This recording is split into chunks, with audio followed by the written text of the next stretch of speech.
Hi, I'm Shaman, also known as Autistic Black Woman Chronicles. So this is going to be a get ready with me video, and I think I want to talk about how to create autistic joy. Autistic joy means, of course, doing the things that bring you joy. And everyone has to figure out what that means for them because it's very individualized. My mom just said to someone, um, she said happiness is an inside job. And that is absolutely true. So, what brings me autistic joy? What brings me happiness? One of the things that brings me joy is I love cooking. And I most especially love cooking for other people. So when I make something and people really enjoy it and I see it in their face and you hear them, and there's just silence and all there is just, they're just eating because they're silent because it's so good and they just want to take it in, that gives me autistic joy. Spending time with friends. I love going out to dinner, trying new foods.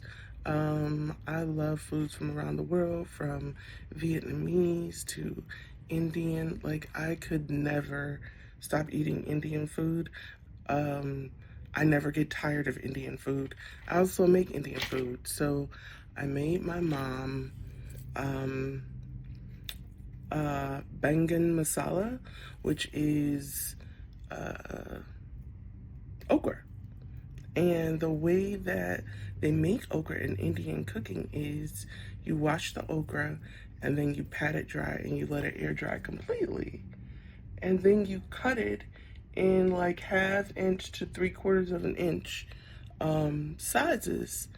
And then you saute it in a skillet for about 6 to 8 minutes. And when you do that, that dries out all of the gelatinous kind of slimy stuff that makes a lot of people not like okra because of the texture. And so I made this for my mom and myself, of course. And it has tomatoes in it and garlic and cumin and turmeric and mustard seeds and all the Indian spices, garam masala. And my mom absolutely fell in love with it. And so we had it for breakfast one morning. And she was just in awe of how delicious and authentic it tasted. And the fact that it wasn't slimy, even though she loves okra no matter what. Yeah. What else brings me autistic joy? Going to museums. I love museums. My mom and I go to New York every year for the past 2 years. And the first time we took a tour of, what was it, Brooklyn? Harlem, a Harlem tour. And I got to sit on Langston Hughes' stoop. I got to read one of his poems on his diamond, and I went to the Schomburg where his ashes are buried, and I got to see where the Harlem Renaissance was created and be in this historic neighborhood full of artists. Being a writer myself, and also being someone who was inspired by Langston Hughes as a child, I fell in love with poetry. And I used to spend a lot of time at the library, and one of my memories is just of reading Langston Hughes to fling my arms widely, someplace in the sun, dance, whirl, whirl, till the black day is done. And so it just meant so much to be standing where he stood, where he lived, where he worked, where he loved, laughed, played, cried, where he gardened. We also went to, I forget which art gallery because I'm having a lot of brain fog lately, but it's a really well-known gallery, and it's down in the Meatpacking District. And I love to go to galleries or to museums and find the art of the people of color. I'm gonna be honest. I pass up the white art. Not interested. It's been there forever.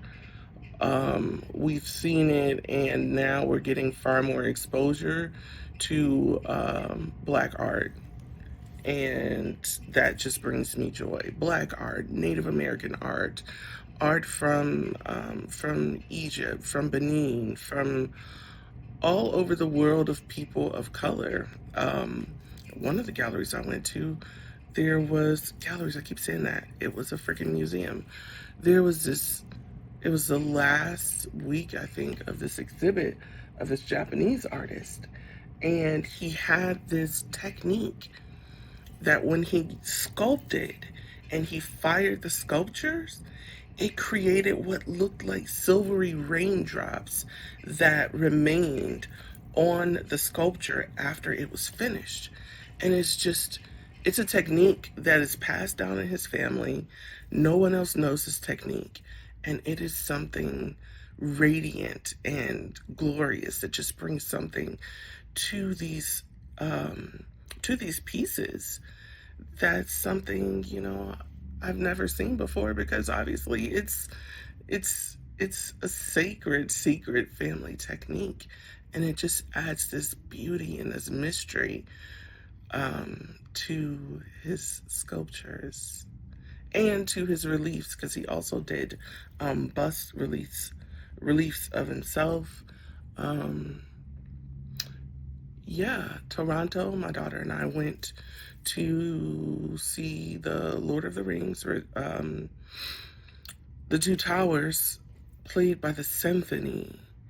And man, to watch that movie, which we absolutely love and we quote all the time, played by the symphony. And then we were pleasantly surprised that there was a choir. So all of the chorus parts that sound like this etheric, like elvish songs, these beautiful voices. There were people singing those parts, and yeah. So I love art. I love culture. And that brings me joy to immerse myself in it. I just went to a James Baldwin exhibit with my mom, and there were some elements of, like, you scan this code, and if you pointed your phone at the picture when you had this app open that they created, you could actually see James Baldwin, the artwork, and then the artwork would start moving and James Baldwin is speaking. And it's phenomenal because they're actually superimposing the video of James Baldwin into this artwork and bringing it alive and bringing him alive in, in all these vivid colors. And the artist, I've known her for many years. We were pregnant together. We were working on the board of directors. So it was great to catch up, but to experience her art and to be immersed in it and to actually hear from a living artist her process. Yeah, that brings me joy. So find the things that bring you joy and make sure that you make time to experience them in your life. We need joy more than ever right now. As Black people, as autistic people, as people of color, as lesbians, as disabled people, all of our many intersectionalities. When you think of being autistic and all that it takes to just live each and every day, the scripting that goes on in our head, all of the things that take us additional energy that holistic people don't have to experience. We need to find a way to recharge ourselves, and whether that is enjoying your special interest or finding the things that bring you joy, please Make time to experience them more. You need it, you deserve it, you're worth it, and we need you here. So find that joy. All right, y'all. Thanks for listening. Please like, share, and subscribe. Peace.